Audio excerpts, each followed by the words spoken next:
byiza cyane umuntu yagira iyerekwa cyangwa wapi hari abantu bamaze kwerekwa kera. Urasa ibibazo ari gucamo muri no minsi ngira ngo urabizi. Yavuye mu rugo rwiwe yaratorotse yaragiye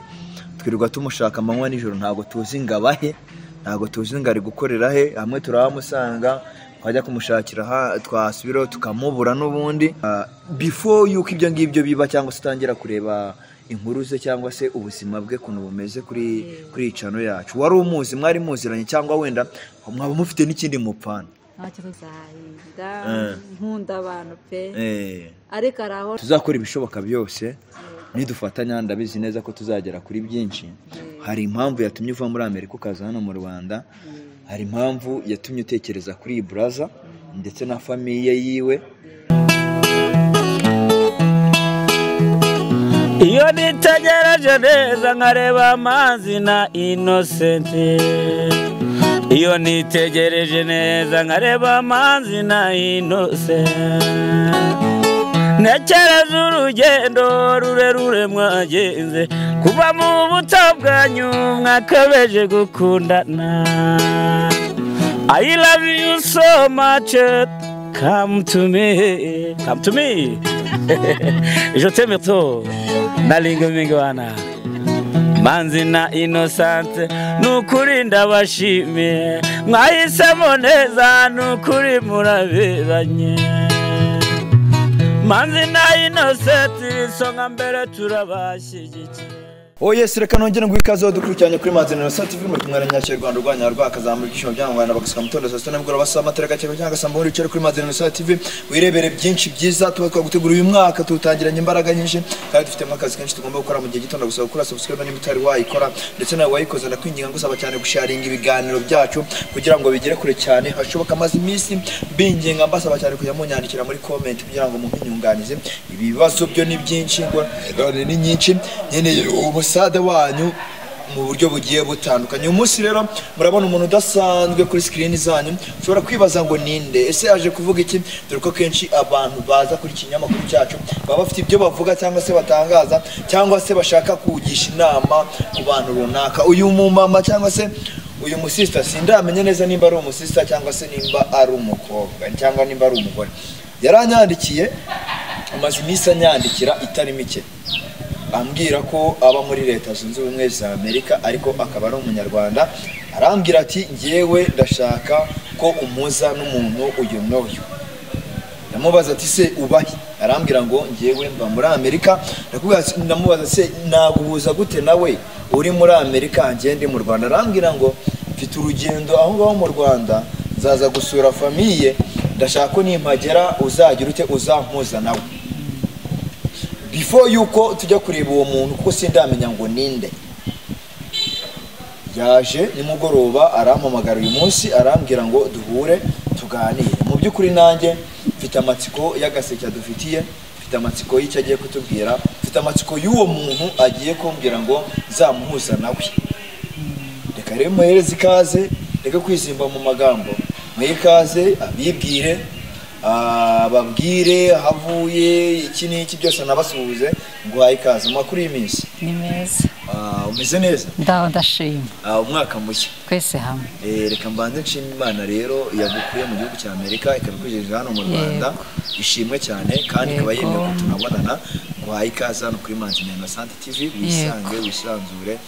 byose ushaka kuvugira abantu bibabwire nta kibazo ngo hayikaze. Murakoze cyane. Naje mu Rwanda ariko mbanze mbibwire nitwa Fike. Witwa Fike? Yego. Fike gusa? Nitwa Murekatete Diane ariko Fike nagasira niko abantu bose bazi. Uri umubyeyi se cyangwa uracyari umukobwa? Ndi umukobwa. Byiza cyane umuntu yagira iyerekwa cyangwa wapi hari abantu bamaze kwerekwa kera. Ntago mbizi. Oya uriya reka nkwereke hari impamvu mubajije sibyo? kuko buriya nta muntu ujya umenya ngo ibintu bye biri cyangwa se umugisha wuriye asanga hari impamvu wenda wajya umbona ku biganiro byanjye bigiye bitandukanye bikaba ngombwa kugira uke ubona na nimero zanjye ukanyandikira ukansaba kuko nguhuza n'uwo muntu runaka sibyo none kubw'amahirwe nsanze uri umukobwa kandi nanjye nkeneye umugore niko bimeze nk'abantu uyu muntu yanzura nk'umugore mwiza mbere y'uko ngiye mbigusaba mumumbwire umva wabyemera none se arwakwanga kujya mu rugo yapfushije n'umwana ariko agomba gukomera ku mutima no ku mubiri aho ageze nzi ko azakira kandi mwifurije amahirwe yo gukira cyane rwose uyu mwaka afite akanyamuneza ku maso aragenda ukabona arishimye ameze neza arishimye ameze neza arabyibushye bwose ntabwo ari ko yari ameze mbere si kubu ngubu ameze yego rero nawe mwamukoreye ubuvugizi cyane rwose ariko kuba mwaramukoreye ubuvugizi ndashima yego rwose aho narindi murebaga ibihangano by'abandi n'abandi njya mbona mufasha biranshimisha kubona uyu mwana Ibraza nawe nabonye ibihangano bye ibiganiro dukorana ibiganiro utunacishaho dusekeje n'utubabaje ducishaho ariko ikindi cyambabaje urakizi ikintu cyambabaje nuko nabonye channel ye yasibwe wenda famiye yawe yari gukeneye mama wawe yararwaye yarakeneye kukubona ndetse n'abandi bantu bagiye batandukanye bari bakeneye kugira ute bari bakeneye kukubona ariko mu by'ukuri sindasobanukirwa impamvu nyamukuru yatumaga unyandikira kuri ya buri munsi unsaba ko twavugana rimwe na rimwe nkabura umwanya nawe ngasanga wenda uri busy mu bindi ariko byarangiye ugeze hano mu Rwanda yego impamvu nyamukuru yawe wenda yabitumye aka kanya ushaka ko duhuza Imana ikaba yanabyemeye tukaba duhuje ni iyihe waje gusura famiye yego yegereze mikrofone gusura famiye nyamukuru w'ibyo byose naje no kureba n'uriya mwana uwuhe Ibraza se muraziranye Ibraza namubonye muri gahunda yego atambutsa kuri channel ye izabusiba kugira ngo kiva ku murongo ariko kuva ku murongo yego nabyo byarambabaje byarakubabaje hari ikintu ntumvishe neza urambwiye ngo waje hano mu Rwanda uzanywe na famiye yawe ariko ngo uje no kureba Ibraza ibibazo ari gucamo muri no minsi ngira ngo urabizi yavuye mu rugo rwiwe yaratorotse yaragiye twirirwa tumushaka amanywa nijoro ntago tuzi ngabahe ntago tuzi ngari gukorera he hamwe turahamusanga twajya kumushakira twasubiraho tukamubura n'ubundi Ibraza ikintu cyakubabaje kituma uvumva ngo uje kumureba no kubera channel yasibwe oya nuko nakomeje kwandikira yego mubaza amakuru ye nawe ukambwira ngo ntabwo uzi neza aya makuru mubaza ariko kuba nabasha kuvuga ngo nanjye ndaje tubonane njye nawe ndagira ngo uzamungeze ukuntu uza watuye rero kuba namusura nagira ngo wenda ngire icyo namugezaho icyo wamugezaho noneho muri make icyifuzo cyawe cyangwa se cyatumaga unyandikira buri munsi kwari kugira ngo uhuze na Ibraza muhure muganire yego ko nabonaga nshaka kumenya ngo yagiye he nawe ukambwira ngo ari mu buzima bubi ngo yataye urugo ngo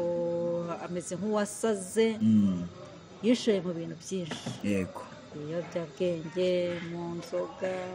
yataye ameze nk'umusazi yego noneho icyo kintu kirampangayikisha nkavuga ati se nimba yarataye urugo ese abana bazatungwa n'andi ese umugore azatungwa n'iki rero kuba twita indankuru nacyo ni ikibazo gikomeye na kariya kana gato nacyo ni impungenge nyinshi rero kuba ari umugabo mu rugo akaruvamo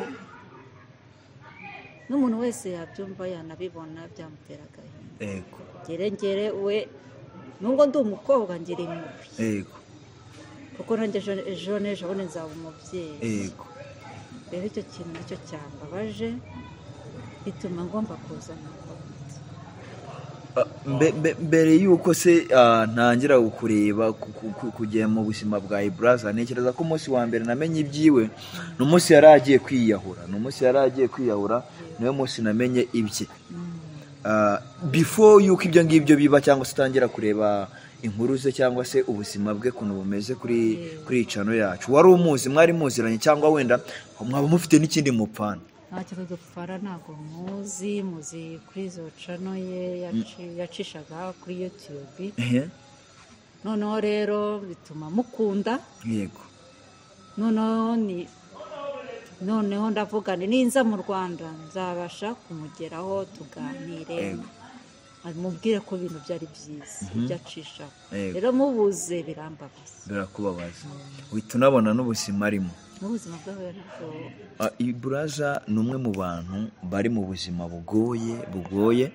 ndetse na famiye by'umwihariko madamu we urabibona ko atwite afite n'umwana mutoya cyane urumva rero ibyo bintu byose nawe ngo cano ye barayisibye bimutera trauma amera nk'umuntu usaze aragenda ava mu rugo ajugunya famiye ye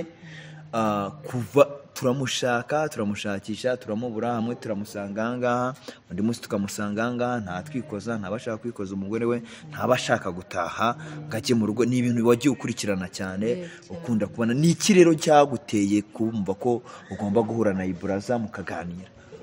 ikintu cyanteye impungenge ni uko namusanze mu gihuru wisanze umubona mu gihuru ari inzenda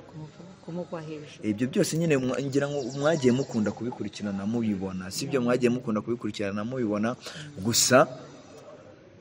njyewe nimba koko wifuza kumubona sibyo mugahura amaso ku maso njyewe nzagerageza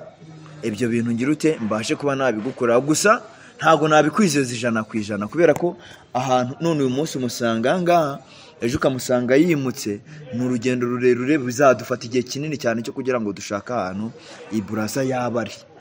sibyo ni igihe kirekire ni iminsi kuko sinakwizeza ngo tuzagenda umunsi umwe ngo duhite tumubona biragoranye cyane ubuzima arimo ni ukwirirwa agenda ku musozi ni ukwirirwa bunga biragoye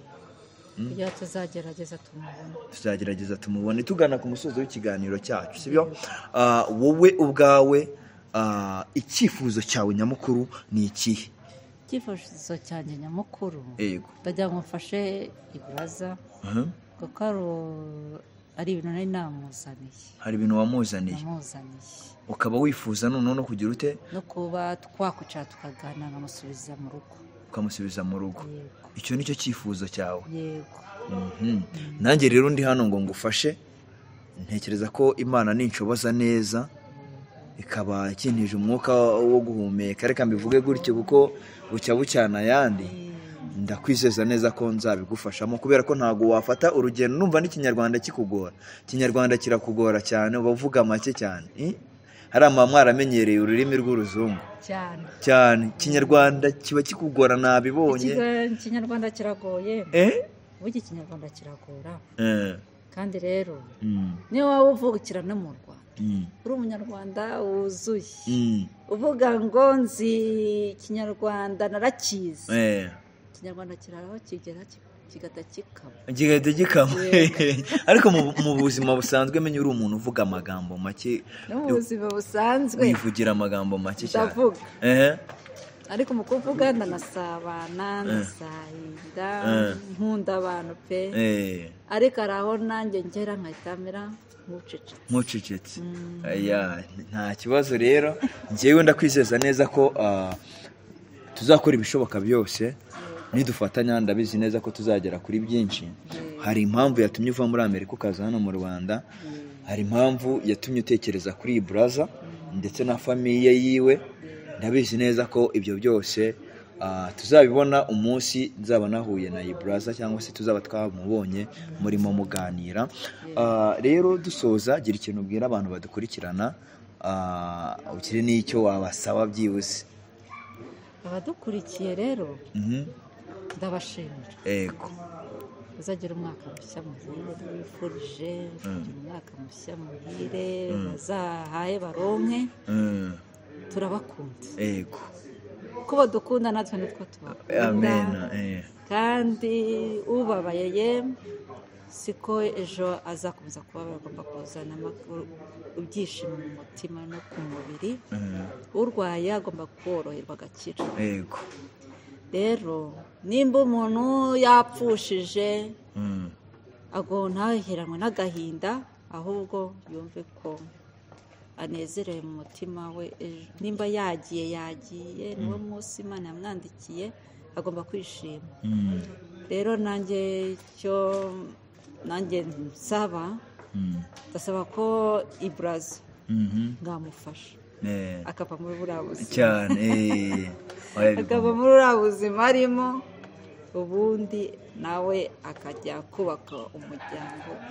mushyashya yaba agiyemo, kuko n'umudamu aramukumbuye cyane rwose, n'umwana aramukumbuye cyane. So ndagushimiye cyane, Imana iguhe umugisha. Nshimira n'umuntu wese wari udukurikiranye aha ngaha. Mudusengere cyane icyifuzo cy'uyu cyumvikane cyangwa se kigezweho, tuzashake Ibraza tumubone, ibindi turi kumwe. Imana ibampera umugisha.